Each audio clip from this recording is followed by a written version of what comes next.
So I'm Tim Beerman. I'm the CTO for Ensono.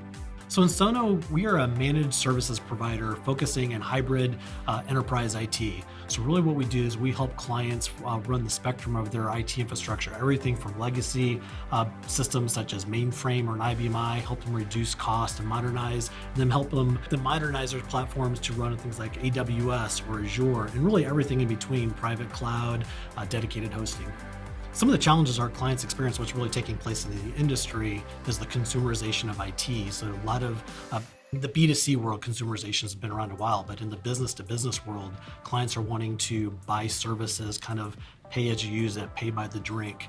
And also just the disparity of solutions that take place across like something like a SaaS service like Salesforce.com or Workday or ServiceNow, or something running on Amazon or or Azure, or even running on private cloud or legacy systems like a mainframe. These things are all over the place. And so really the opportunity for Ensono is to help simplify that complexity, to provide commercial models, allow clients to flex up and flex down across this set of services, and actually remove some of the complexity of I've got a little bit of everywhere and provide a single pane of glass that can see this, simplify the model, and just make it more easy for them to modernize and achieve their digital transformation as they go forward.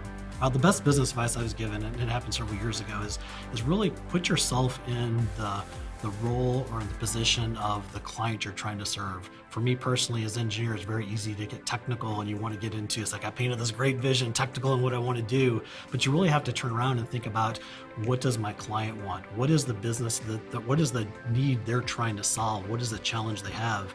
And not give up on what your vision is, but turn that around and what makes it valuable to them. Because a lot of times those two things can be at odds. So the best business advice comes back to just put yourself in your user's shoes and make sure that you're meeting their needs. And those needs change over time. So those needs on the day when you launch a product or service are usually different 6 months, 12 months down the road as they mature, the industry matures around them, our products and services mature. Really being able to listen and bring those things together is just so important to our clients. In the market that Ensono serves, we do everything from systems been around a while, such as mainframe, all the way up to public cloud systems. The challenge on the mainframe side is a lot of the workforce on the mainframe side is maturing.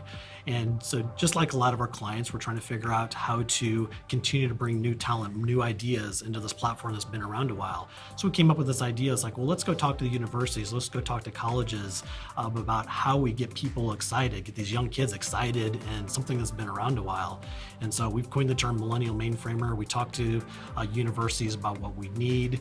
We bring them on an internship programs to give them a taste of what it looks like. And from that internship program, we often offer a good part of that class opportunities to work in Ensono full time and take those skills they've learned in college, what they've learned from us, and then bring that forward into our workforce. What's really more exciting about that is that these kids come with whole new ideas, new ways of doing things to apply to a platform that really hasn't changed dramatically in some cases over decades. And so new ideas, new ways of thinking, new methodologies are so critical to keeping the industry healthy, keeping our company healthy, and bringing our clients new ideas, and really giving these our associates opportunities to learn and do new things. What we believe as Ensono is that we want to be a relentless ally to our clients.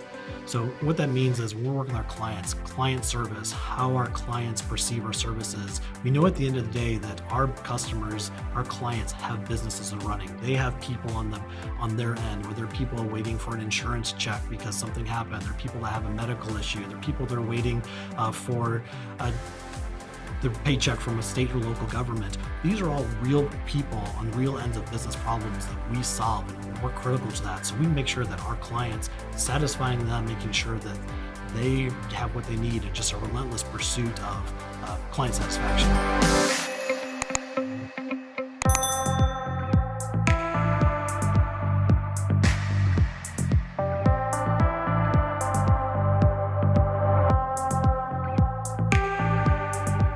I am Lindsay Verstegen. I am SVP of People at ShopRunner, which is headquartered in Chicago.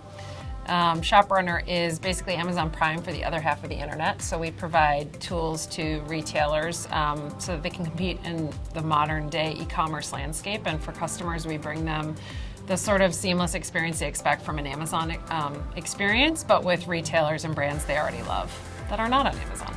When I first started in staffing, I was in staffing in downtown Chicago. This is kind of how I got my start in hiring and retention and all of these things. The owner of that firm, a woman named Meg Laundrie, turned to me and said, I think you have a business acumen you don't know yet. And you will make a decision about whether you do anything with that. But I just want you to know I see it. In recent history, I had the benefit of being under a really amazing leader named Kirsten Wolberg. She's now CTO at DocuSign, but at that point she was at PayPal. And right before I had my first baby, and this is just about 3 years ago, she said to me that there are two ways that a woman grows in her career. And one is that her job changes, and the other is that she changes. And she said, you're about to experience both. And so just by saying that, she gave me permission to sort of be different and find myself in this new identity. And it was a super powerful experience because she was in an altogether different season of parenthood and business. And that advice really liberated me in a way to just find my way. She also just in that same conversation said, you soon, as you become a mom, are gonna find out what good enough looks like. And she said, you're really used to working every minute of the day, and if it's not perfect, it's not good enough. And she's like, you are very soon not going to have the same perspective in that way, and you're gonna start to become secure in what good enough looks like. And I think for someone who's a really high achiever and who, works really hard and wants the best of the best, I think sometimes, the permission to know that your best is good enough is super powerful. I try to set an example of elevated awareness and openness and candor.